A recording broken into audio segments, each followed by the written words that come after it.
কি কারণে চঞ্চল চৌধুরী, কি কারণে পরিমণি, কি কারণে আমন্ত্রিতরা, আর সেটা জানতে হলে ছবিটা দেখতে হবে। আপনি যদি বাড়ির নাম শাহানা দেখেন, সেখানে যে সমস্ত যারা অভিনয় করেছেন প্রত্যেকে মানে ছবি সম্পর্কে ভালো মন্দ আমরা তো সব রকমের মানে সমালোচনা শুনি, কিন্তু চরিত্র ফুটিয়ে তোলার ব্যাপারে মানে আপনার অভিনেতা অভিনেত্রীদের কাজের ব্যাপারে সেটা সবাই বলেছে যে প্রত্যেকে তাদের নিজের চরিত্র কিভাবে সেটা রূপায়ণ করেছে এবং কত সার্থকভাবে রূপায়ণ করেছে।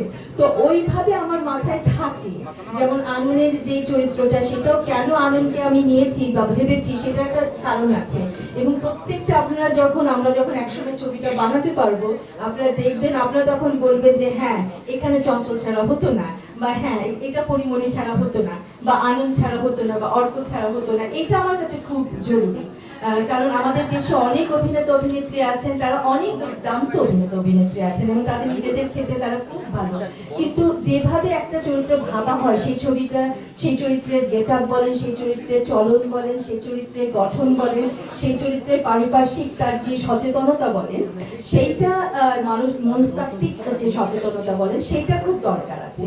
তো সেই সব কারণেই তাদেরকে আমার ভাবনায় নেওয়া। শুধুমাত্র এই 4টা লিড ক্যারেক্টার বলে কিন্তু না, আমাদের ছবিতে যে সমস্ত অন্যান্য গুরুত্বপূর্ণ চরিত্র আছে, তাদের প্রত্যেকটা চরিত্রে কিন্তু সেই ভাবনা থেকেই তাদেরকে অ্যাপ্রোচ করা। রিলিজ ডেট তো প্রডিউসাররা বলবে, তা আমি শুটিং এ আমরা যাব অক্টোবর নভেম্বরে।